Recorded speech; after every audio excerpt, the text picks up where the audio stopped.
भारत 2022 में दुनिया के सबसे बड़े कार मार्केट के रूप में जापान से आगे निकल गया है। भारत ने 2022 में 42 लाख गाड़ियां बेची हैं और 2023 में ये उम्मीद लगाई जा रही है कि भारत शायद 50 लाख से ज्यादा गाड़ियां भी बेच दे। देखिए, अगर बात करें ऑटोमोबाइल इंडस्ट्री की, तो इसकी खुद की कीमत $3 ट्रिलियन है, जो ग्लोबल जीडीपी के मुकाबले 3% होता है। और न ही हिंदुस्तान की खुद की इतनी बड़ी इकोनॉमी है, इसलिए ऑटोमोबाइल इंडस्ट्री में ग्रोथ भारत के लिए बहुत अच्छी बात है। क्योंकि ऑटोमोबाइल इंडस्ट्री जितना हमारे देश के अंदर ग्रो करेगी, उतनी ही नई जॉब्स क्रिएट होंगी, क्योंकि इस इंडस्ट्री को चलाने के लिए एक बहुत बड़ी लेबर फोर्स की जरूरत पड़ेगी।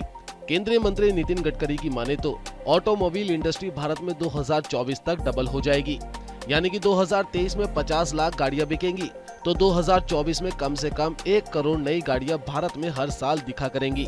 अब ये जरूरी नहीं कि आपको पेट्रोल की गाड़ियां ही बिकती दिखे, क्योंकि अभी हाल ही में भारत को अर्जेंटीना में 2 लिथियम माइंस मिली, जिसे यूएस और चीन भी नहीं ढूंढ पाया। और इलेक्ट्रिक कार्स के लिए सबसे महत्वपूर्ण बैटरी होती है, जिसे लिथियम से ही बनाया जाता है। और इसी वजह से इंडिया में अब पेट्रोल की गाड़ियों की जगह काफी सारी इलेक्ट्रॉनिक्स और सीएनजी गाड़ियां दिखाई देंगी। 2024 तक इंडियन ऑटो इंडस्ट्री का साइज 7.5 ट्रिलियन से बढ़कर 15 ट्रिलियन हो जाएगा। और भारत अगर धीरे धीरे दूसरा या पहला स्थान हासिल कर लेगा, तो हर कोई देश हमारे देश में ऑटोमोबाइल इंडस्ट्री की वजह से बड़े पैमाने पर भारत में बिजनेस करना चाहेगा।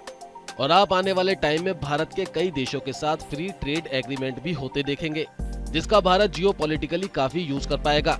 क्योंकि इतनी बड़ी मार्केट की वजह से कोई भी देश भारत के साथ अपने रिश्ते खराब नहीं करेगा।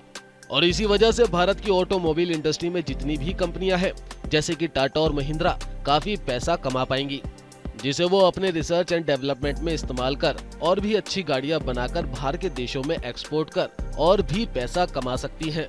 अब इससे पता चलता है कि जापान की इकोनॉमी इस वक्त आर्थिक संकट से गुजर रही है।